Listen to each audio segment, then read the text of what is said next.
দীর্ঘদিনের সংঘাত ও খাদ্য সংকটে বিপর্যস্ত দক্ষিণ সুদানের পশ্চিম ইকুয়েটোরিয়া রাজ্যে কৃষি উন্নয়নের মাধ্যমে শান্তি ও স্থিতিশীলতা ফিরিয়ে আনার এক গুরুত্বপূর্ণ উদ্যোগ নেওয়া হয়েছে।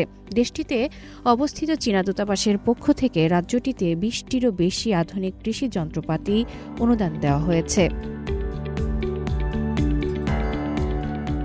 মঙ্গলবার রাজধানী জুবায় আয়োজিত এক অনুষ্ঠানে আনুষ্ঠানিকভাবে এসব যন্ত্রপাতি হস্তান্তর করা হয়। অনুষ্ঠানে উপস্থিত ছিলেন সরকারি কর্মকর্তা, কূটনীতিক, ঐতিহ্যবাহী নেতা এবং বিভিন্ন উন্নয়ন সংস্থার প্রতিনিধিরা। দক্ষিণ সুদানের শান্তি ভবন মন্ত্রণালয়ের আন্ডার সেক্রেটারি পিয়া ফিলিপ মাইকেল বলেন, এই সহায়তা শুধু খাদ্য নিরাপত্তা বাড়াবে না, বরং রাজ্যে শান্তি প্রতিষ্ঠার প্রচেষ্টাকেও শক্তিশালী করবে। তিনি জানান, ২০২১ সাল থেকে পশ্চিম ইকুয়েটোরিয়া রাজ্য সাম্প্রদায়িক সংঘর্ষের মুখে রয়েছে, যেখানে টেকসই কৃষি উন্নয়ন শান্তি ও স্থিতিশীলতার অন্যতম চাবিকাঠি। তিনি আরও বলেন, এই কৃষি যন্ত্রপাতি রাজ্যটিকে জীবিকা নির্বাহ ভিত্তিক কৃষি থেকে যান্ত্রিক ও বাজারমুখী কৃষিতে রূপান্তরিত করতে সহায়তা করবে।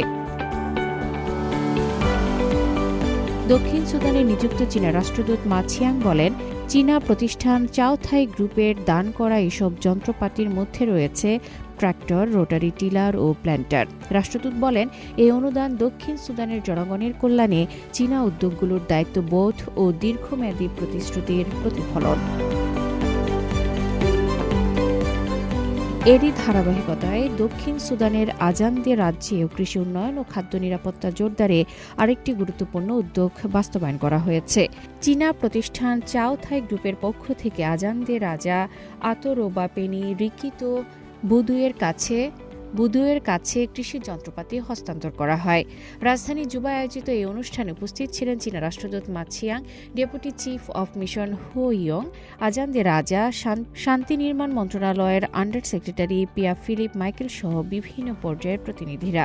আজান্দে সম্প্রদায়ের সদস্য সহ ৮০ জনের বেশি অতিথি এই অনুষ্ঠান প্রত্যক্ষ করেন।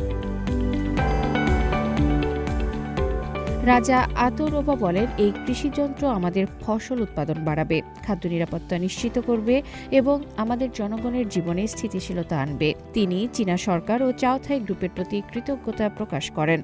অনুষ্ঠানে রাষ্ট্রদূত মা ছিয়াং বলেন, চীনের প্রেসিডেন্ট শি জিনপিং ও দক্ষিণ সুদানের প্রেসিডেন্ট সালভা কির মারারদিতের মধ্যে গৃহীত গুরুত্বপূর্ণ ঐকমত্যের ভিত্তিতেই এই সহযোগিতা এগিয়ে চলছে। দক্ষিণ সুদানের প্রাচীনতম ঐতিহ্যবাহী প্রতিষ্ঠানগুলোর একটি আজান্দে রাজ্য। এই অঞ্চলের অর্থনীতির মেরুদণ্ড কৃষিখাত। নতুন এই কৃষিযন্ত্র অনুদান স্থানীয় কৃষি সক্ষমতা জোরদার করবে এবং দীর্ঘমেয়াদে খাদ্য নিরাপত্তা ও শান্তি প্রতিষ্ঠায় গুরুত্বপূর্ণ ভূমিকা রাখবে, এমনটাই আশা সংশ্লিষ্টদের। আফরিন মিম, সিএমজি বাংলা।